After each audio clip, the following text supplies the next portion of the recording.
Shalom teman-teman, selamat siang. Bersama saya Agustina. Saya akan membagikan berkat firman Tuhan kepada kita siang hari ini. Tetapi sebelumnya saya mengajak kita untuk berdoa terlebih dahulu. Tuhan Yesus, kami bersyukur atas selawatan-Mu siang hari ini Tuhan, sehingga kami boleh ada sebagaimana kami ada.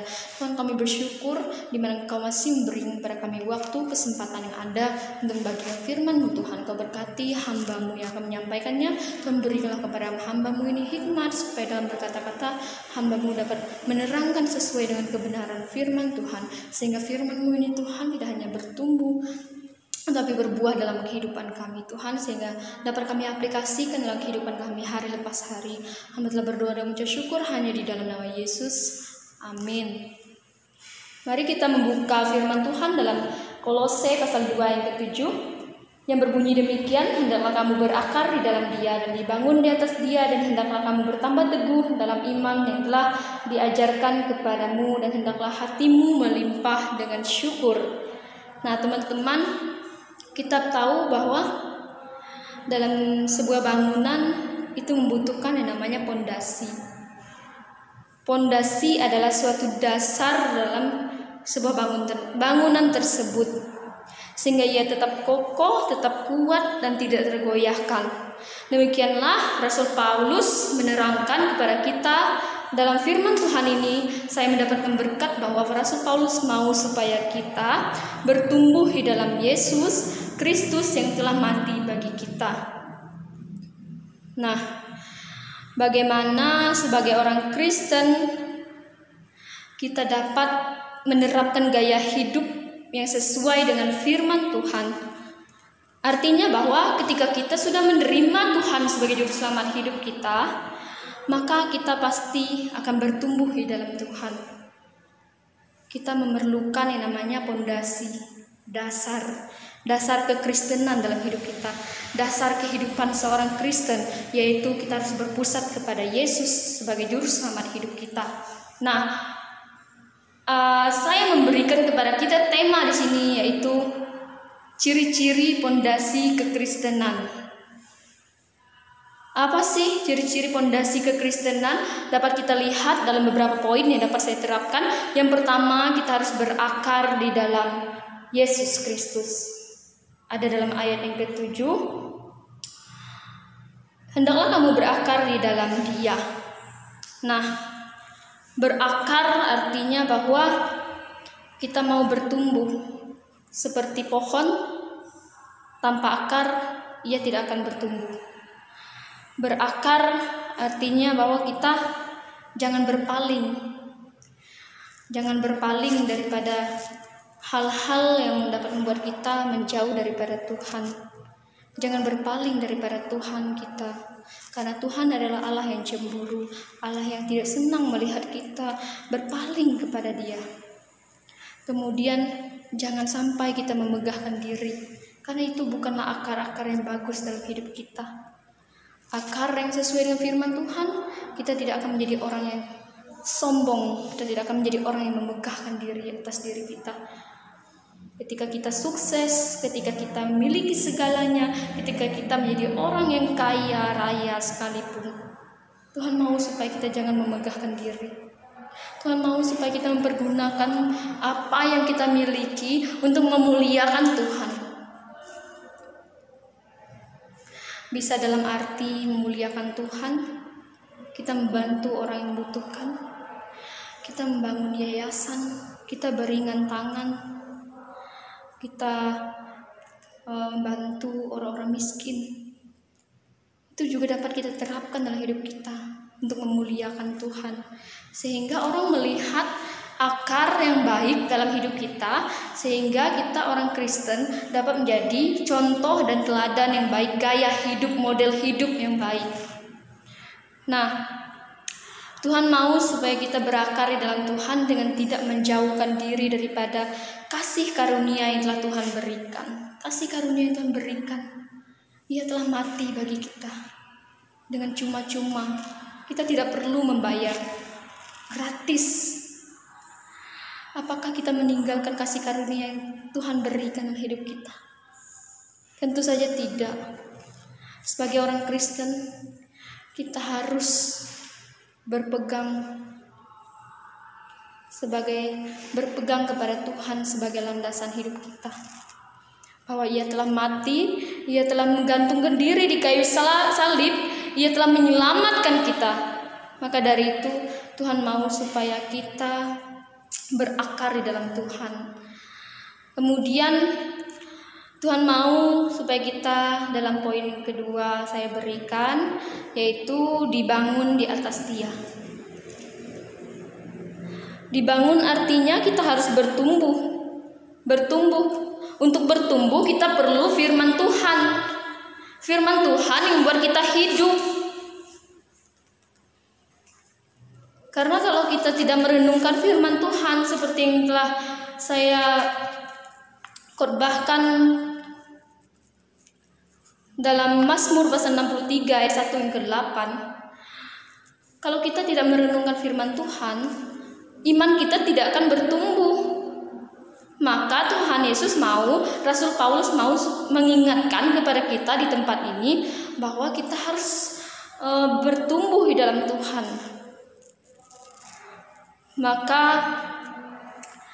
ketika kita mau bertumbuh, ketika kita mau disirami oleh firman Tuhan, maka kita akan menghasilkan buah-buah kebenaran, kesetiaan, sukacita, damai sejahtera. Sehingga akar-akar kepahitan yang kita miliki, kita lepaskan, kita ikhlaskan. Sehingga kita membiarkan firman Tuhan itu dipupuki dalam hati kita. Firman Tuhan itu bertumbuh dalam hidup kita. Sehingga kita menjadi orang Kristen yang benar-benar takut akan Tuhan. Orang Kristen yang tidak mudah kecewa. Orang Kristen yang tidak mudah patah hati. Orang Kristen yang tidak mudah sakit hati. Kadang banyak orang Kristen yang mudah sakit hati, mudah kecewa, tidak memiliki pengharapan kepada Tuhan. Kenapa demikian? Karena mereka tidak bertumbuh di dalam Tuhan. Mereka tidak membiarkan diri mereka untuk dibangun. Rasul Paulus mengingatkan supaya kita untuk terus dibangun di dalam Tuhan. Karena Tuhanlah sumber kekuatan kita, yang kita harapkan, yang kita andalkan. Kemudian poin yang ketiga yang saya berikan yaitu bertambah teguh.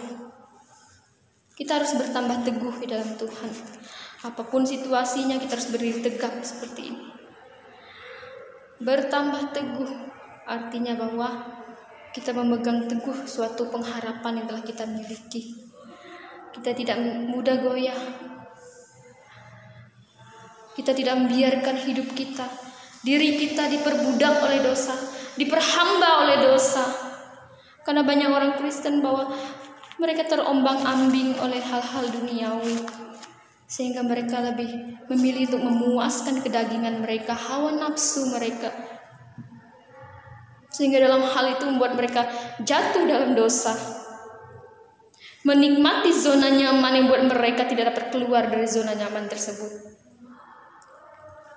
Kemudian Tuhan mau kita bertekun dalam iman. Artinya kita sungguh-sungguh percaya kepada Tuhan, sungguh-sungguh mengandalkan Tuhan, sungguh-sungguh dalam pengharapan, sehingga kita dapat menjadi pribadi yang bertambah teguh di dalam Tuhan. Sanggupkah kita? Mampukah kita untuk hidup sungguh-sungguh? Maka dari itu firman Tuhan memberkati saya secara pribadi, yaitu bahwa dalam kehidupan ini memang sulit. Ada banyak masalah, ada banyak persoalan, ada banyak hal-hal yang kita hadapi kadang-kadang tidak sesuai dengan realita kenyataan yang ada. Tapi Tuhan mau kita bertambah teguh. Kemudian poin ketiga yang saya berikan adalah kita harus melimpah dengan syukur. Dalam ayat yang ke-7 yang terakhir, yaitu hendaklah hatimu melimpah dengan syukur. Melimpah dengan syukur artinya ia mampu untuk merasa cukup dalam keadaan apapun, baik dalam keadaan susah, senang, bahkan dalam situasi kondisi yang tidak memungkinkan sekalipun ia mampu untuk mengucap syukur, menaikkan syukur di hadapan Tuhan. Sehingga dalam kehidupannya ia akan mengalami yang namanya kebaikan Tuhan. Siapa saja orangnya, bukan hanya saya, tetapi kita semua berhak untuk mengalami yang namanya kebaikan Tuhan. Asalkan kita mau memberikan hidup kita sepenuhnya kepada Tuhan dengan penuh ucapan syukur, maka kita akan mengalami yang namanya kedahsyatan itu yang berikan hidup kita. Mujizat Tuhan akan terjadi dalam hidup kita.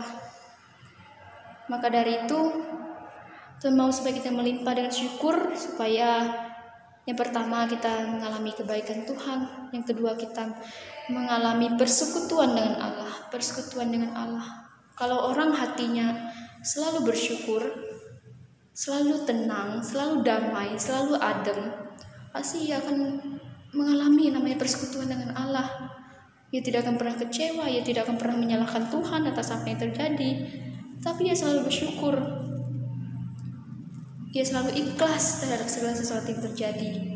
Maka Tuhan mau supaya kita senantiasa seperti dalam 1 Tesalonika, mengucap syukurlah dalam segala hal, sebab itulah yang dikehendaki Allah dalam Kristus Yesus bagi kamu. Maka mengucap syukur adalah suatu kehendak Tuhan bagi kita. Tuhan mau supaya kita dapat memiliki hati yang penuh dengan ucapan syukur, melimpah dengan syukur. Maka dari itu teman-teman, saya memberikan kesimpulan kepada kita, yaitu untuk memiliki pondasi kekristenan yang kuat, maka kita harus memiliki keempat hal tersebut yang telah saya jelaskan tadi. Yang pertama, yaitu kita harus berakar di dalam Tuhan. Yang kedua, kita harus dibangun di atas Dia. Yang ketiga, kita harus bertambah teguh. Yang keempat, hati kita harus melimpah dengan syukur.